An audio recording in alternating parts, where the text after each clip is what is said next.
Hey guys, this is the first and hopefully only troubleshooting video for our Longshot kit. I'm going to start with issues that can potentially cause jams and then move through some of the more minor things that have come up. First things first, this lock. The bolt sled lock we have found has saved us a lot of jamming problems. It prevents you from allowing this system to move back at all once you've primed forward. If you get even a little bit of bounce back here, like that, just the tiniest amount of bounce back will cause the dart tooth to protrude just enough to catch darts and cause them to bend in half. Even if a dart is resisting going into the breach, once the bolt sled is all the way forward, the dart tooth will retract and be out of the way. So that particular shot may not fire at full power, but it will fire, and you won't have a strange or really nasty jam that'll take you out of the game. The second thing that could potentially cause jams is not having the plunger seated and all the way down on the plunger rod. It only goes in one way, and you have to line the notches with the grooves and make sure it is completely flush here. If it's on incorrectly, like if I rotate it over to the side, it only goes down and there's about 2.5 millimeters of space between this flat portion and here. And you can tell when this is not seated correctly because it will cause your breech to not prime all the way back, and you'll have trouble inserting magazines. And even if you get a magazine in when you have this face not seated all the way, the lip of the breech will push against the darts in the magazine, causing them to bend, and it causes all sorts of problems. Moving on.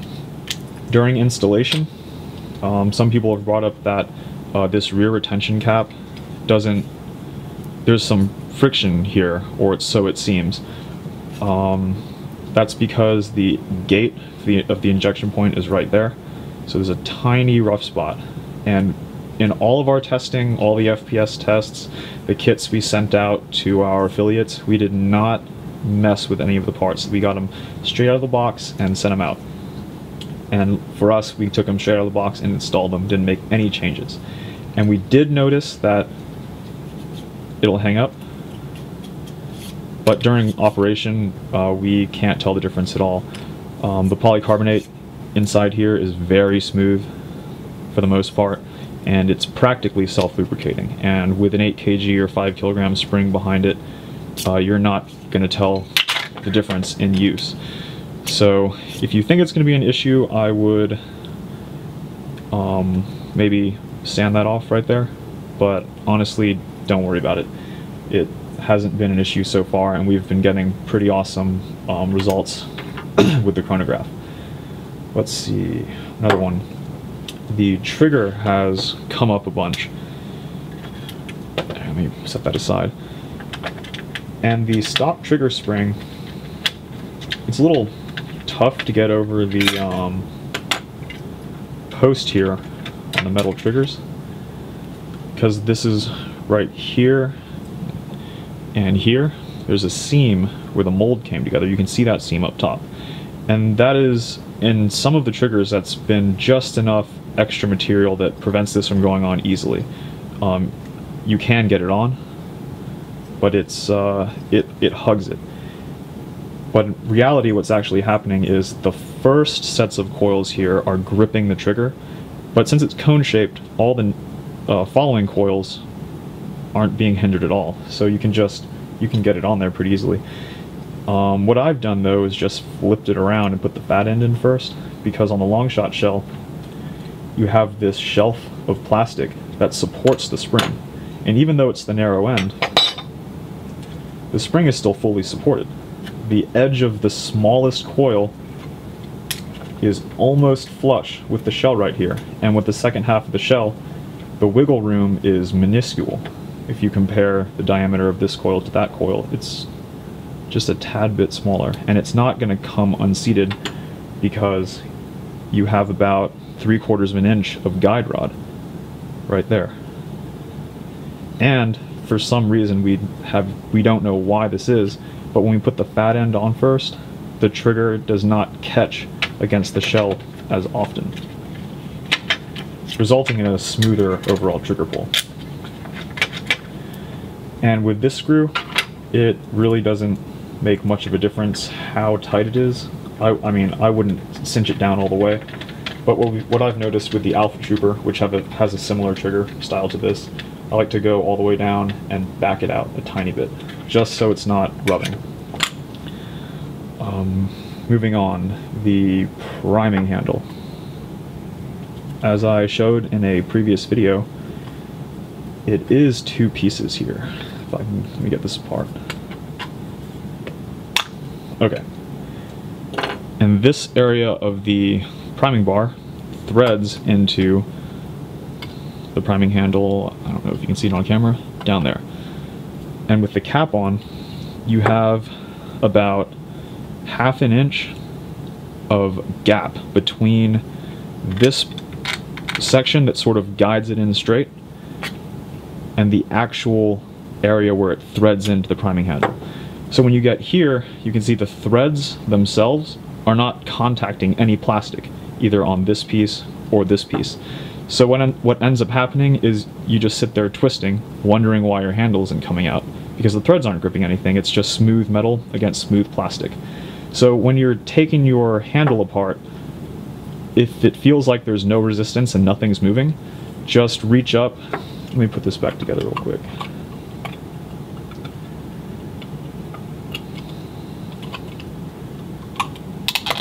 There. Just twisting, nothing's coming out. Just pull it gently and the threads will jump up. And then you should be able to get it out. And I think I'm screwing the wrong way. And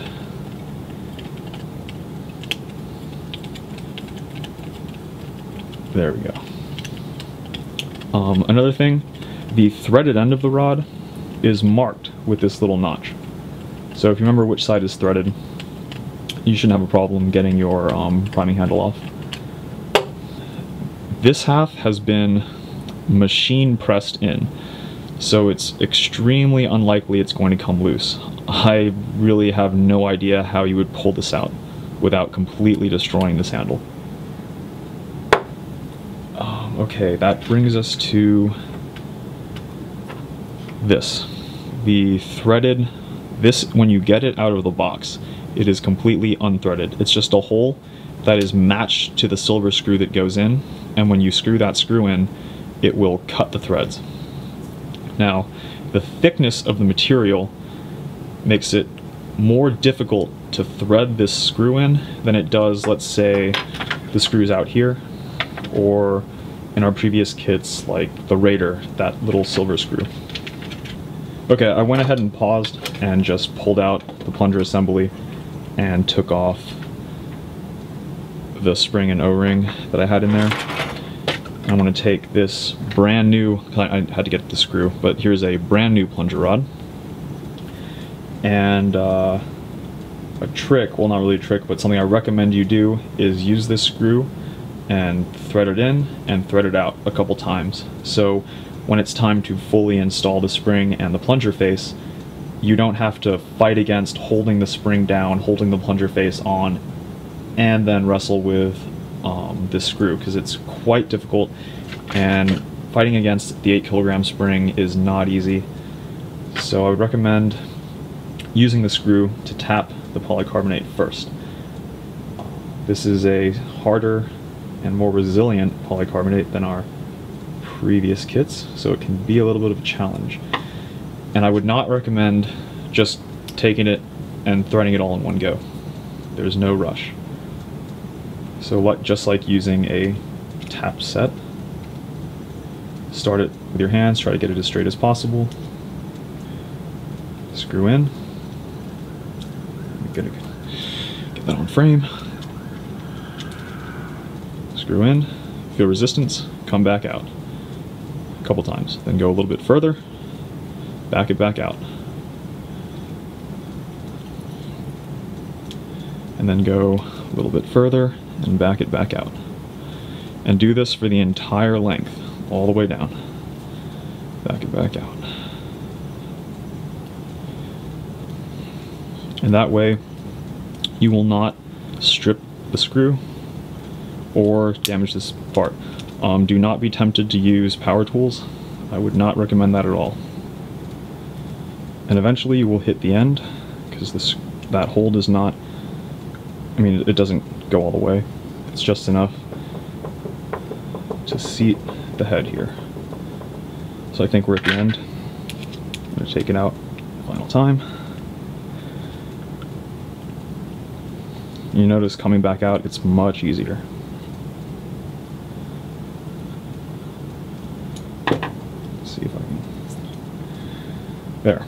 And if you look closely, you can see the threads. They go straight in, and they are now permanent. Alright, there, fully seated. And now, when you are wrestling with the 8 kg spring or the 5 kg spring, whichever you choose, it will be much easier. Oh, and another thing. When you're doing that, I don't have the cap on, but it'll look something like this. You'll have the spring compressed, you'll have your fingers in there, and you'll be gripping it and trying to get that screw in without letting everything shoot across the room.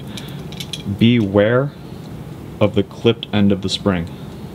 When springs are made, they're cut with something similar to wire cutters, and that does leave a little bit of a sharp edge there. Do not cut yourself on that. Moving back to the trigger catch. This one, there's really nothing fancy about installing the trigger catch, but you will notice that it is more narrow than the trigger catches found in other blasters. And there's a little bit of play here, some wobble. So what you want to be careful of when you install your trigger catch, you want to make sure that this spring is perfectly straight up and down. When you close your shell, you don't want any weird bend in the spring whatsoever, because during operation it'll lock back and fire just fine a couple times if your spring is bent, but then this may pop out of place, or the spring may, well, not like that, or the spring may fold and come out inside of your shell, and you'll hear it rattle around, and then you'll notice that your bolt sled won't catch, or I mean your plunger won't catch. So that's one thing to look out for. But if for some reason you feel your plunger not locking back and you hear something rattling inside your shell, it is most likely the trigger catch spring coming loose. I'm not sure if putting a dab of super glue on there will fix the problem. I really don't like to modify the parts unless I absolutely have to, and for now, just making sure that it goes in oriented correctly, we haven't had any problems. So let me put this trigger back. There. Okay, there, that's what I'm talking about. You see that slight bend? It's not shooting out, but it's bent.